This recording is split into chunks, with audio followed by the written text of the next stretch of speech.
Okay, so it's the next round. We're going to go to the yellowy-green group first. So constraints and how are you going to deal with it? Oh, it was obviously the practicality thing, and we've been drilling down into our concept a bit deeper. Yeah, that's good. Yeah. So it's almost viable now. Okay, so what have the developments been in the last 5 minutes? Well, obviously, if everybody is carrying an object around in their pocket, then there is an issue to do with the complexity of that. But the thing has now evolved into a kind of digital artist memory data stick. Right. That you swap with people. Okay. We saw the data stick. I was going to ask what that was all about. Well, Jolt's, following on from the last one, he's thinking something bigger, a bigger piece of art delivered by the postman. It was a data stick about that size, actually. Yeah. But with a data stick, with modern technology, you can get that much art in your pocket. You could. Anything else about the... about practicality? Well... Okay. Of course, with a kind of Ford Anglia tail bit on the end, yeah. Okay, so you're just going virtual with this. That's how you're going to, I guess, virtual projects slip into the community, slip into the ether without anybody really objecting. And then they slip out again. And slip out again, exactly. Well, that's the question. How are you going to stop it from slipping out without being noticed? Or does it matter? We're comfortable with slippage. Okay, comfortable with slippage. Over to the red group. Yeah, well, we obviously have realised now that Tesco's aren't going to take the sitting down. Right. They are going to hit us with huge problems in the marketing department, which we hadn't anticipated originally. So we decided again to use new media for a viral marketing campaign, suggesting slightly subtly that there may be some health and psychological and drug-induced benefits to eating lots of marrow. Marrow, okay. Their campaign saying that marrows are boring and that marrows are vegetarian, that sort of thing. We will just swamp them with recipes particularly, but... okay, so basically the way to avoid the constraints is marrow recipes. Cut a long story. So the huge carnivorous lobby will be usurped into by stuffing our marrows with huge amounts of red meat. Okay. All right, so that's... it's always a good way to bring people together, a little bit of cuisine. I'm going to move over to the... Okay, we do have a few constraints which we've realised that most of them actually highlighted on the screen in blue. They involve things like being blown away by strong winds, the fact we don't actually know how to pilot it, that it will interfere with other air traffic, that be crashed into by helicopters, it might explode, we don't know where to park it, we don't know how people are going to get on it, it's going to be very high up in the air, we don't know whether it comes down at night, we don't know what we do with it. So there are a few difficulties. One or two. I like migrating birds as well. It might be towed away by migrating birds or something, I suppose that was about. But they're all easy to overcome with the help of Tesco's. Okay, so Tesco's are actually going to help with your logistics. Yeah, because they're good at that sort of thing, distribution, logistics. They are good, and taking over large things. So. Okay, so Tesco's are going to immediately brand it and look after it. We'll lose all control of it. It will have been a disastrous idea, but and it'll be a great signpost for the local hypermarket.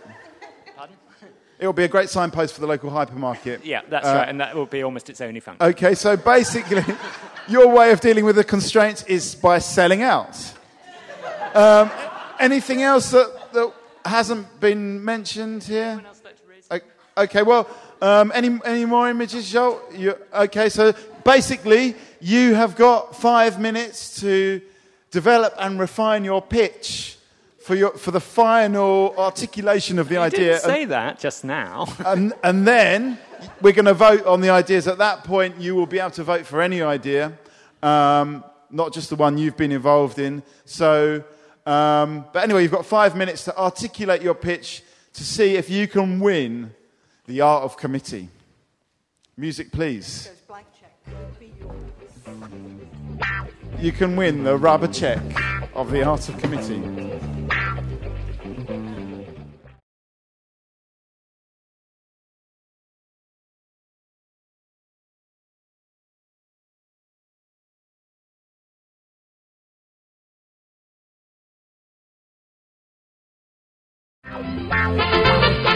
Okay, so things are really hotting up now in the world of committee-based public art.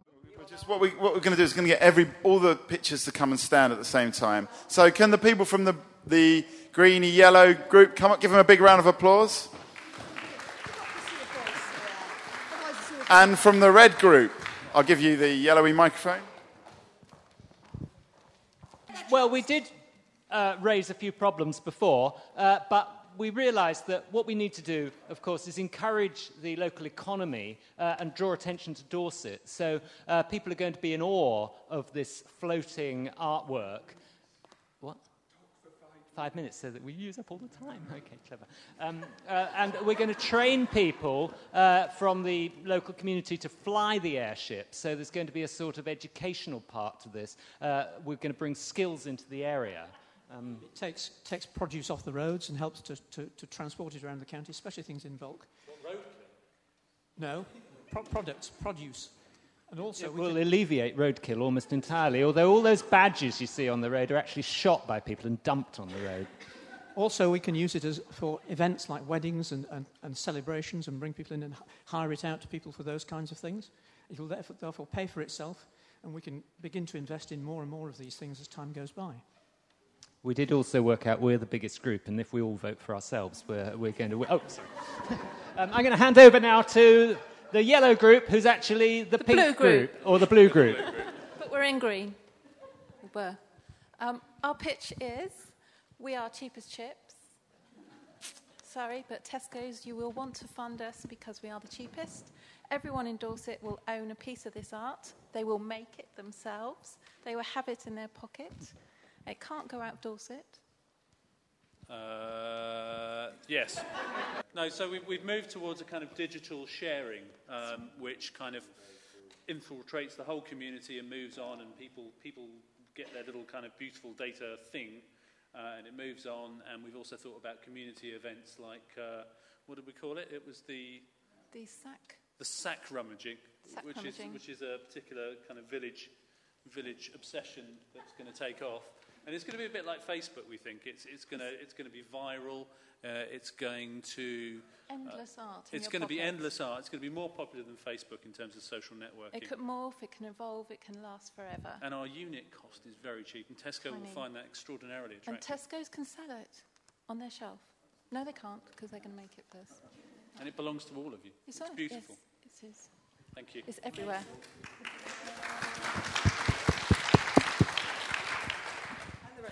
Okay, we're doing nothing less than saving the world. So I think we're agreed on with the campaign to grow from seeds. Yes, which will be supplied free, obviously. They will be small packets of seed distributed universally, first in Dorset and planted everywhere across there, which will then colonise the world.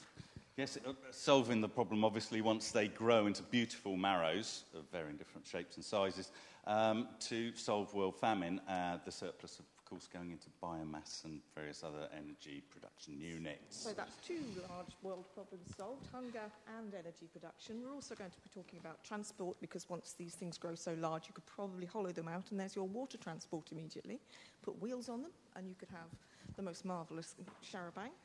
And we also thought that in terms of the community spirit that this would engender, in terms of people coming together to cook, to eat, to bring their produce for swapping, for bartering purposes and so forth, and of course, as we've said already, taking whatever is left over to the biomass unit. Indeed, and it's impossible to fight a war when you've just had too much stuffed marrow again. Absolutely. So there's world peace covered as well. Fantastic. Excellent.